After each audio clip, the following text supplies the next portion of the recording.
I think because, we're conditioned, women are conditioned to always believe that there is a lesser than with their male counterparts in the family or work-wise. Um, and then, of course, this relentless imposter syndrome that all of us have. I mean, mine keeps visiting me quite often. So that's very rampant as well. Fear of failure, you won't realize that failure is a very big aspect of entrepreneurship. When you get in, you have to realize that, a lot of things are not going to work.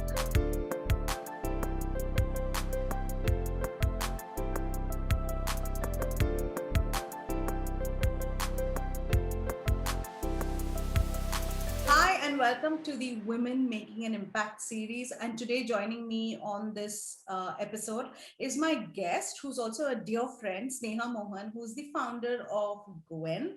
Gwen stands for Global Women's Entrepreneurship Network. And while I feel like I've known my guest for a while and we're good friends, I still feel there's so many parts of her journey, about her work, her challenges that I don't know enough about. So I'm very excited to have this conversation. Sneha, thank you for giving me your time, being so generous with your time. And I'm grateful and I'm honored to have you over here. Thank you so much for choosing to join me. Thank you so much, Savita, for having me. And first of all, it's so lovely to see you. It's been ages, isn't it? I think we've Yeah.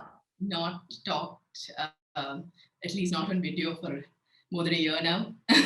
Yeah, the pandemic, this is the pandemic effect, but I'm sure we would have met if not I for the. know, really. And when things were starting to look better, we were planning to meet. And yeah. Yeah, I know, but I'm so happy to see you I here. know, yes, I'm really excited to do this. Thank you. So let's get right off the bat. I want to dive right into your journey and what made you start. Like, what's been the catalyst to starting Gwen? Oh gosh, it really was getting into entrepreneurship myself. Mm, Although I started my career as a corporate trainer, I moved from that into writing jobs because from the time I was 16, all I wanted to do was, write. I wanted to be an author and teach writing. mhm. So with that thought in mind, and without getting too much guidance at the beginning of my career, I just took what came my way. Whatever somebody believed who believed in me said, you would be a great fit for this. So I was referred to this job, and that's how I started as a corporate trainer. And then I moved into content writing because, again, that love for writing, right? So I thought that this would help satisfy that. But then when I got in, I realized it's a completely different cup of tea and it's not really for me. And a few years in, I really started getting tired of the corporate scene. Mm, And I thought, I really need to go and write that book now. Um, and by then I was married. So I discussed it with my husband, and we decided that it's okay for me to quit from a financial standpoint. And so I quit. But what didn't register at that point was that I'm not going to get that paycheck. And after having enjoyed financial freedom for so long, mm. it just wasn't an easy feeling. Yeah. And ironically enough, I went back into content writing as a freelancer just so that I could still have a source of income. And then with that, I started getting so much work coming my way, more than I could manage. So I started outsourcing it to other freelancers who I knew. And then slowly that became a team. And then that became a company. And I built a website.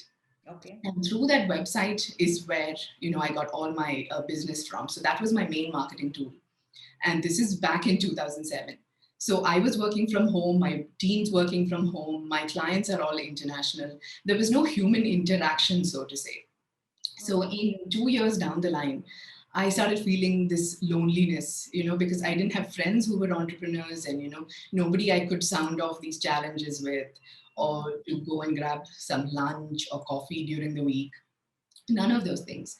So I started looking for communities or events for entrepreneurs around the city, and for women. There was nothing. So I thought, okay, why don't I create something? Because I'd already been bitten by the entrepreneurial bug by then. I thought, why don't I start something on my own? And that's how I started Gwen. This mm, was in 2009. I designed the logo, created a Facebook page, and that was it. I didn't know where to take it from there. The path wasn't clear. All I knew is that I wanted community, and I felt like other women entrepreneurs would need it too. I definitely wanted to share the confidence that I gained from entrepreneurship, because I started Yeah. doing so many things that I never thought I would be capable of doing. And having grown up with low self esteem, it really changed my life. So I wanted to Yeah. share it with other women. And it's not until 2017, after I became a mother twice over, that I Yeah. realized, sorry. No, go ahead. Okay, so after I became a mother twice over, that I realized that uh, again I was feeling a loneliness. It's a different type of loneliness as a young mother and not having community again. And I was living in an independent house, so it wasn't a gated community. So Yeah. you again, that sense of community was missing. So that's when Gwen really took on a life of its own and has been shaping its destiny ever since. And I started at the grassroots level. Then I moved on to having networking events with women in the city. And then, education. And now we have an online school, and that's where I'm at now. Okay, awesome. I have had the experience, of course, of being part of Gwen, having worked with you, having been able to collaborate with you. And I see you're so deeply passionate about this. What I didn't know was you started way beyond, like back before we all were working online or virtually. That's for your business. And also with Gwen, you started in 2009. That's amazing. I mean, when nobody, I mean, there were very few communities. Today, the world is different, of course, but I mean, congratulations on starting this. Who I think it's a great initiative. So, moving on, you have been someone who's worked with grassroots women, right? Like you have Yeah. worked with small business owners, underprivileged women, rural communities. What, according to you, are some of the challenges that they face? Is it different? The reason I ask this question is it different from what maybe we all may face, like in urban areas, or people at a different level in metro space? Is it different or is it the same? So these were women who are living in Bangalore city, but in the villages within Bangalore city, right? Right. They are exposed to urban life, but yeah, they don't have the same sort of privileges that we have in terms of Yes. education and Yes. exposure to tools or mentors or whatever it is, right? And they're also subject to Mhm. the patriarchal rules within their household. Like the one Yeah. of the women who I had slated as going to take over from me to supervise the rest Mhm. of them, to teach them and take over Yeah. the entire running of that unit, so to say, although it was just four women. She Yeah. had to, quit because her husband decided that he's going to bring in his aging parents to live with them. So naturally, she had to start playing a nurse and cook for them and all of that. And she already had four children of her own. So Okay. challenging, it's very challenging. And so for me, one of the biggest challenges was monetizing that entire effort. Not that it was difficult to scale, and it was very clear what we could do, but I didn't Mm. have the time or the funds, because my children were still so small, and I've been very particular that I've wanted to be a hands-on mother. So I've never had Right. any help for them. Mhm. So I think that's one of the reasons why I had to, give up on that. Otherwise, we could have scaled, we could have employed more women, taken up an actual working space, and trained them Yeah. more, Yeah. upskill them through with other sorts of crafts. Right. So Yeah, what I hear you saying is exposure, tools, mentoring, resources. These are some of the challenges that they face, yeah. which it doesn't really matter in all geographies. But I would think, yeah, I mean, even if you're in a small town, or even if you're in the smaller areas outside of Bangalore, and I think people within inside Bangalore also struggle with certain taking off from there, what are some challenges that you have seen in helping business owners? I know you shared a little bit about not having the funds, having your children being very young, but what are some of the challenges that you've seen when they have to go to market? They've got the product, they like, you hear about people doing textiles, beautiful embroidery, but what do they struggle with when they go to market? Like, how are they able to take it to market, and where do they get stuck? So definitely, in terms of scaling, so starting is very easy. The idea is so easy. Mm, So most of them mm. find it difficult when it comes to execution. I mean, you know that best, right? Yeah, Um, yeah. but so yeah, while funds are one aspect of it, mentoring is another big aspect. They don't get the right guidance. They don't know Mm, where to go from there. They may be really good doers, as in craftspeople, or really good at what their core skills are, but may not know to market themselves. I yeah. mean, that's a very common aspect of it. But in my experience in these past 3-4 years, I would say is mental health, because I Mm, really think that's the foundation for everything. Because imagine if you get funds and the right kind of mentoring and everything, but your mindset is not there. What are you going to do with any of that? mm. Right? Okay. So that's, I think, because, we're conditioned, women are conditioned to always believe that there is a lesser than with their male counterparts in the family or Mm, work-wise. Um, and then, of course, this relentless imposter syndrome that all of us have. I mean, mine keeps visiting me quite often. So that's very rampant as well. Fear of failure, yeah. you don't realize that failure is a very big aspect of entrepreneurship. When you get in, you have to realize that, a lot of things are not going to work. I mean, we are Yeah. constantly changing things, right? Yeah, yeah. I think women already come with the perfection syndrome and always feeling like not enough. And then when they start the business, if they are not able to anticipate that there is going to be failure, then yes, you're right. But it's a very interesting take that you say for women who are in small businesses or a big business, the foundation is mental, the mindset, the mental Yeah. health part of it. It's very interesting that you say. That's one I've not heard. I would have thought funds, or mentoring, the right platform, but it's very interesting to so right. Moving on from that, how do you manage? I know a little bit of what you shared, of course, but how do you find managing motherhood and work? Because you have two small children. I have a little one, not so little now. She's of course 8. I struggle every day. But how do you manage? Can you share with the audience Oh gosh. your way? So motherhood is a lot like entrepreneurship, right? I mean, by the time you feel you've figured out a phase, you've outgrown that, and you need to you need to jump into the middle of the ocean again and figure out everything from scratch.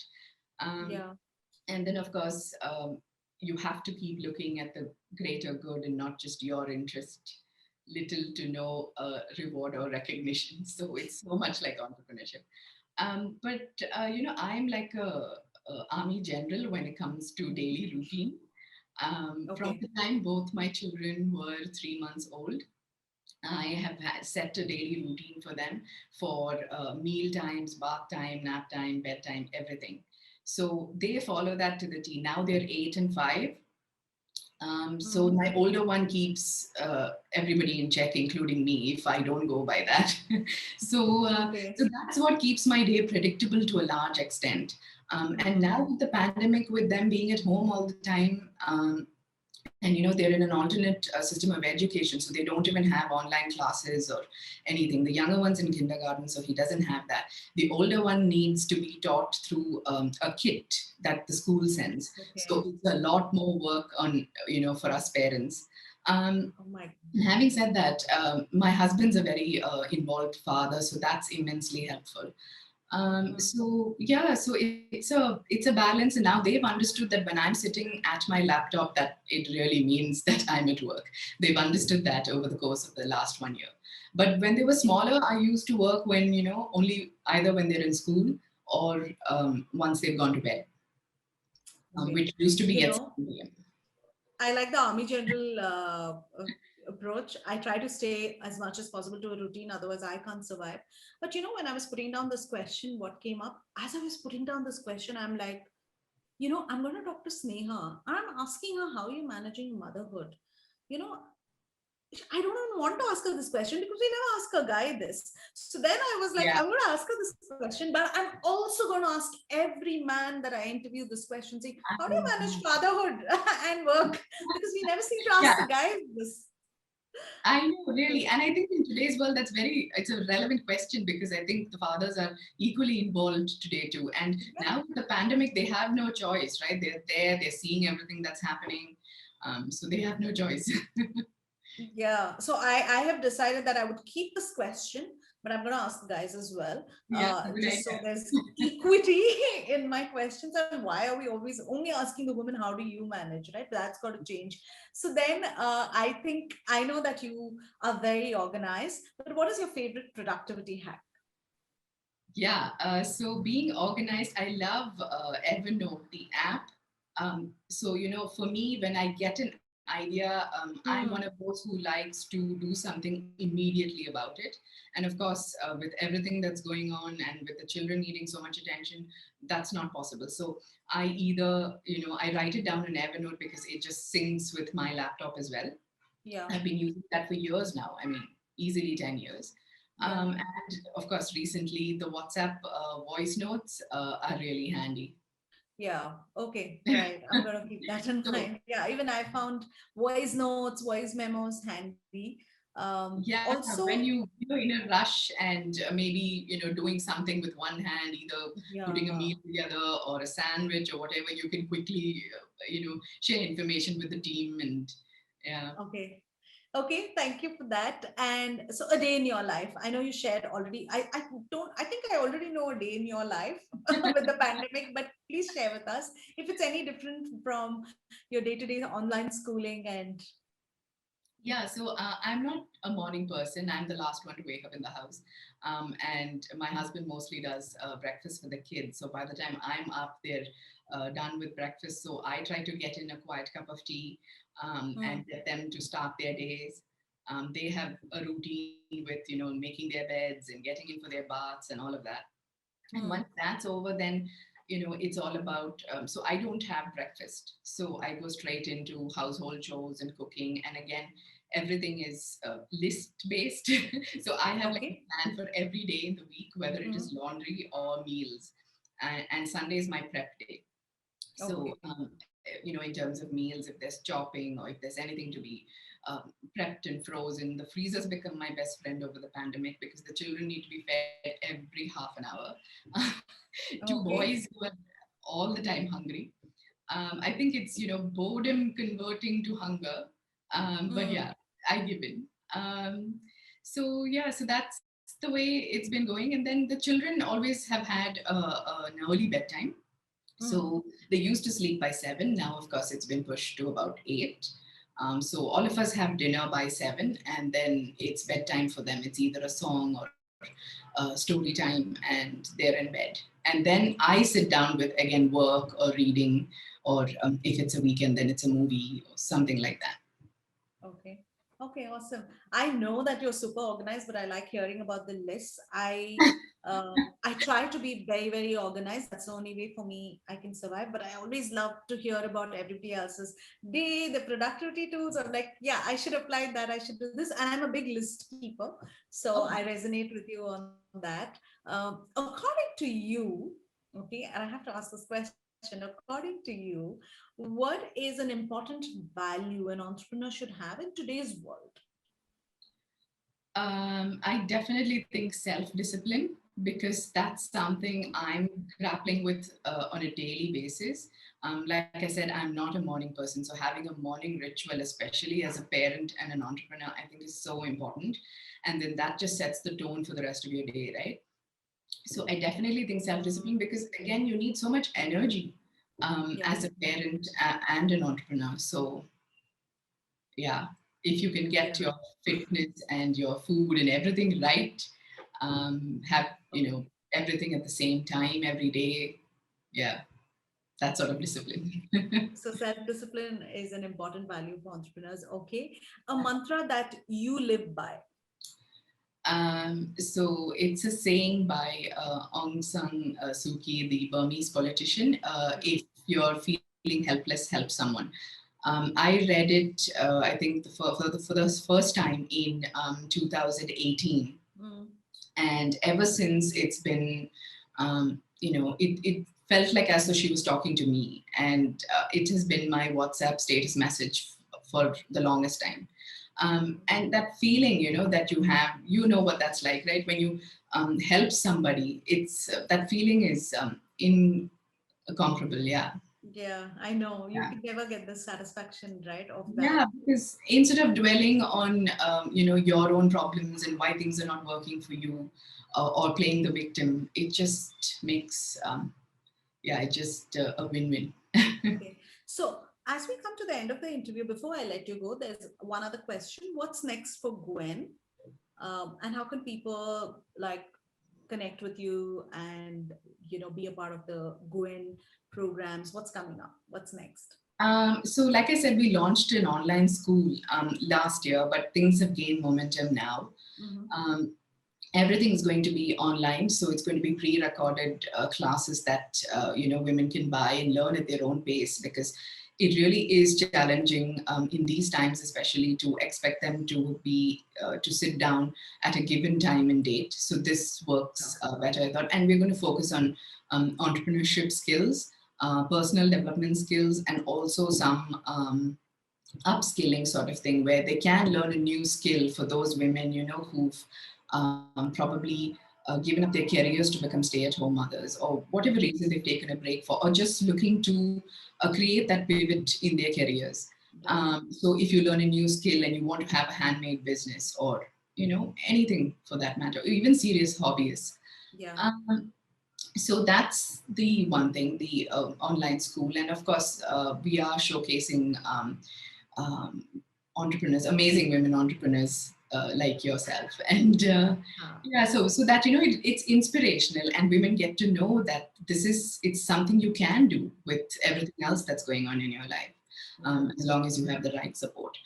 So it's that community. So we're building community and education. And yeah, I mean, we can be found on Instagram, Yeah. and we Um, have our own website too. okay. So yeah. I'm going to share that with the when I'm sharing this interview, I'm going to share the links, social Yeah, links. thank you. And finally, one last thing before I go, I may be putting you on the spot here.